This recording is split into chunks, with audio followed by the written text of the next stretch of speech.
This kid wore a fake cast for Halloween one day. The costume was simple: sweatpants, old hoodie, and a cast. I guess he was going as a kid with a broken arm. But on Halloween, no one's telling him, hey, I like your costume. Everyone's saying, oh my god, are you alright? And asking to sign his cast. Yeah, you can sign it.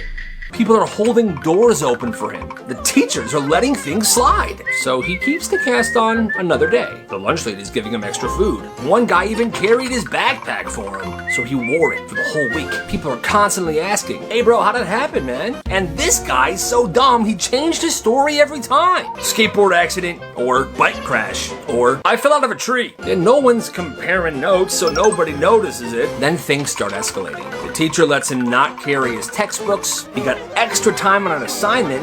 Then one day gym class happens. It's a pretty big class with a lot of students in it. Then there was a substitute. The sub asked, hey kid, how'd you break your arm? And he goes, football practice. And everyone's like, wait, hold on a minute. I thought it was a skateboard accident. I thought it was a tree. I thought it was a bike. He was caught up. They found out he's been faking. And he was the most hated kid for the rest of the year.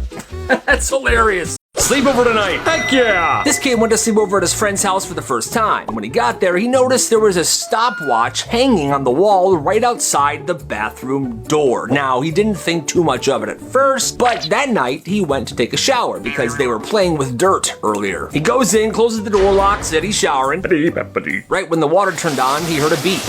Apparently, what happens in this house is anytime anybody in this household goes to the bathroom, whether it's to shower, take a dump ski, or anything, the dad would start the timer. Now, if you came out of the bathroom before the timer hit 7 minutes, you were good, nothing would happen. But if it hit 7 minutes, the dad would immediately run downstairs and shut off all of the water. So then whoever would be taking a shower or whatever, or washing their hands, it would turn off. But that wasn't sinister enough for old man. No, he changed his methods. Now, if you were in the shower, after that timer hit 7 minutes, he would go downstairs, but it wouldn't turn the water off. He would just turn off the hot water valve. So the shower water would immediately turn freezing cold. And then all you could hear from that bathroom was the maniacal laughing of the dad downstairs. What a crazy guy. How I got fired from my carnival job. I used to work in carnival games, and you might have seen my videos trying to expose them. Most carnival games are rigged, and some carnivals are bad. Mine definitely was. My boss used to tell us to never let somebody win a big prize. And we only had one game that you can win a big prize off of. This one. So they made it impossible. They took hammers and bent in the top like crazy. Well, one day a kid came and sunk it in. He was talented.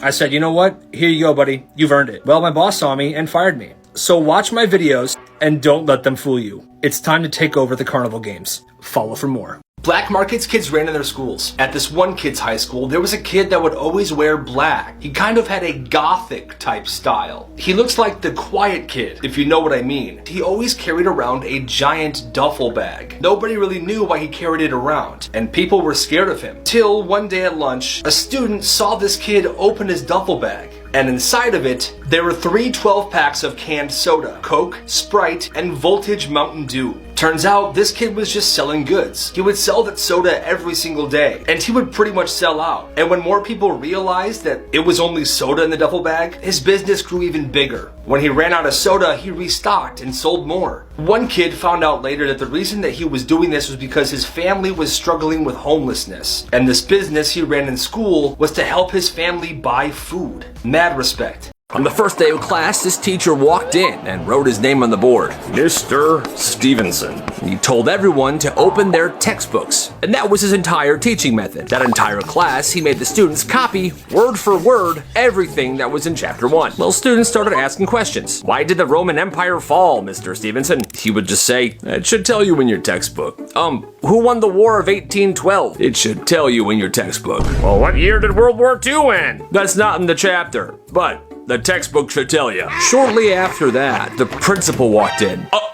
Excuse me, who are you? I'm Mr. Stevenson. Sir, you don't work here. I was coming in because the sub never showed up. Mr. Stevenson wasn't a teacher the school hired. Mr. Stevenson was just some random guy that showed up to that school that day, walked into that classroom, and pretended to teach the class. The police did come, and he did get a fine. That's insane. There was a kid at this school that got famous for designing lockers. Every weekend, he would go to Five Below, Dollar Tree, or Walmart. He would buy tiny mirrors, magnetic shelves, fake plants, LED light strips, mini rugs, wallpaper, anything that would look cool in a locker. Then his classmates would hire him to completely redesign the inside of their locker. Before he touched anything, he had a series of questions. Do you want modern or a vintage look? You like sports? You want it minimalist? You have a favorite comic book character? What's your favorite color? He would then sketch the layout first in a notebook. Then, that night, he would go through all the stuff that he would have from Five Below, Dollar Tree, Walmart, and he would get together what he needed. Now, he only worked on the weekends. You see, his mom worked at the school, and there were events that would happen at the school during the weekends, so he was allowed to go in.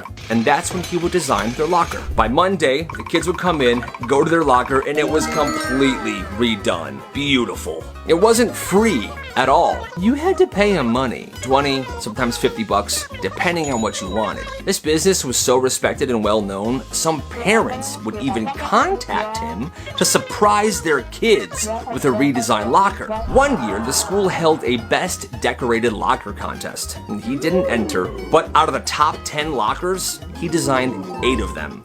What a legend! You gotta respect the hustle. This kid lived right next to an ice cream stand, and his bedroom window faced it directly. So, in the summer, when the ice cream stand was busy, his window faced the line. People would stand in line for this ice cream shack for over an hour sometimes. One afternoon, as he was watching this line, he noticed a family step out because their kid got too hot. That's when he had an idea. He opened his window, and he made signs. $1.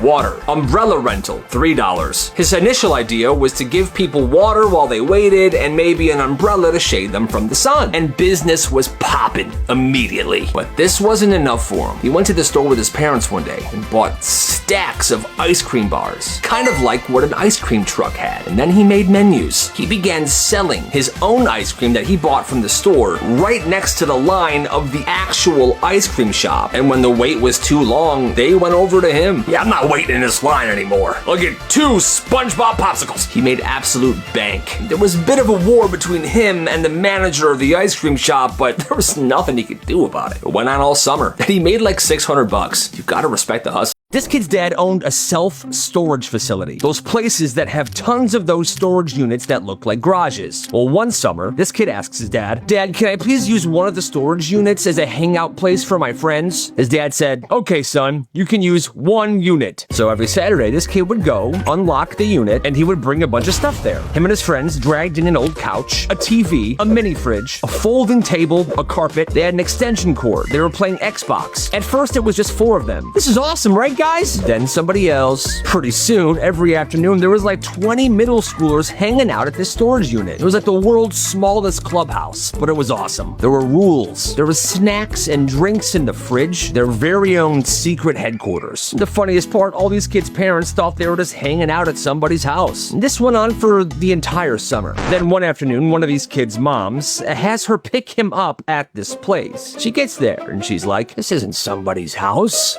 But then she sees a bunch of bikes out front, so she goes inside. She looks around. She starts hearing a noise. What is this? She knocks on the unit door where the noise is coming from. They open it, and she sees like 15 guys playing Xbox inside. What's going on here? Oh no! And instead of being a cool mom, she was super mad. Threatened to call the police.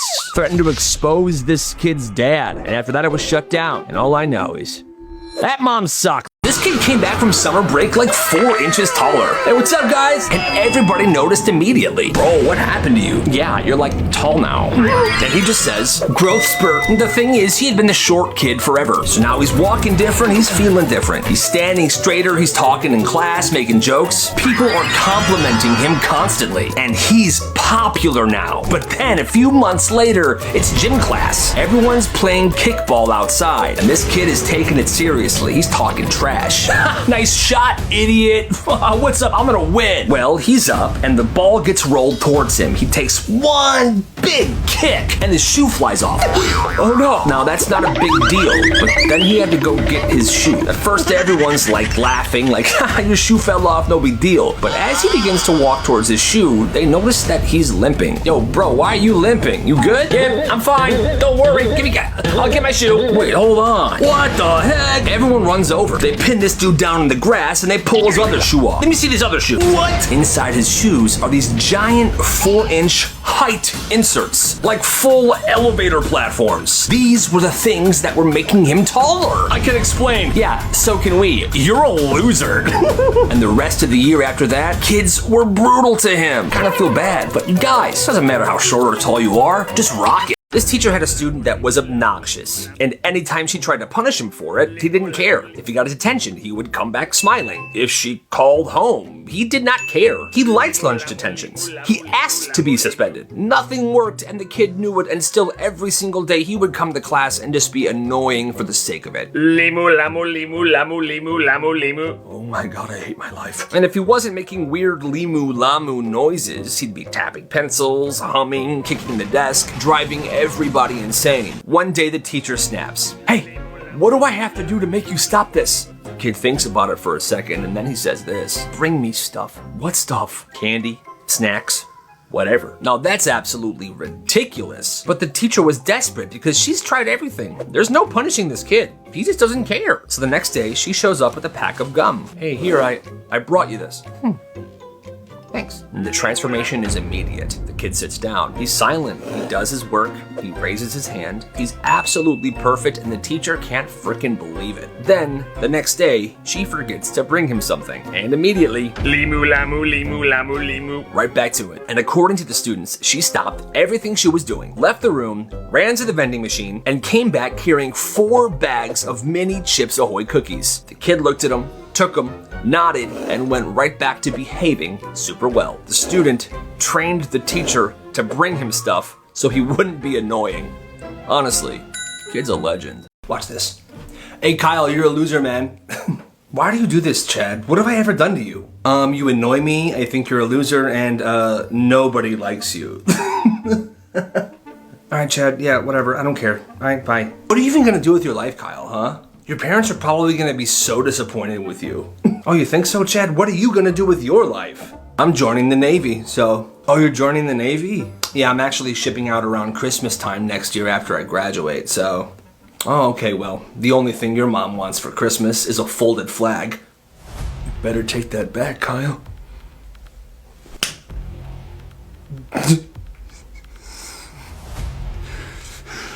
Alright, class, so can anyone answer this question? Miss, I think you spelled that word wrong.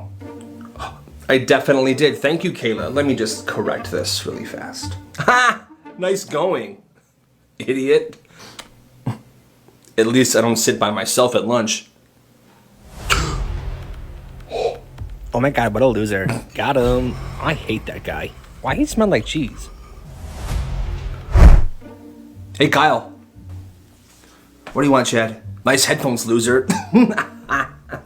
Oh, okay, Chad. Well, I saw the results of your test in math class last week. 43%. That's really good. Shut up, dude. What? Yeah, I think your father would be very disappointed in you if he stayed.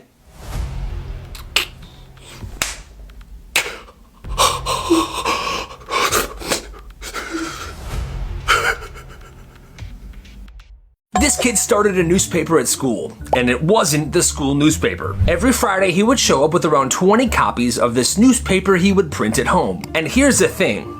Everything in this newspaper was 100% true. It was all just completely unnecessary. One headline said, Mr. Jenkins bought new shoes.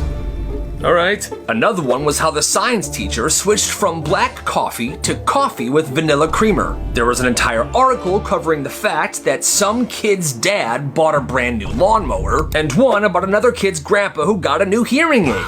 Nobody needed to know any of this stuff, but people couldn't stop reading it. Hey, did you read Johnny's newspaper this week? Yeah, I read that Steven's cat no longer has fleas. The headlines were crazy. Stuff like, Mrs. Carter has worn the same watch every day for 8 years. Or, the principal parks in a different spot every time it rains. Or, every Wednesday the janitor whistles the same song. Teachers would buy and read these newspapers as well. Hey, how did you know I bought new shoes? The kid would be like, oh, I pay attention. Pretty soon everyone got paranoid because they're like, this kid knows everything. People started acting different because they didn't want to be a headline. But This kid didn't post rumors or gossip. It was just simple stuff. It was harmless. Nobody was getting roasted. It was just information. You know what? You gotta respect the hustle. One summer, this kid owned the neighborhood. Where he lived, his house sat right next to the very popular neighborhood park. The park had basketball courts, baseball field, tennis courts. If you were a kid in that town, you were chilling at that park pretty much every day. One summer, he's there, he realizes,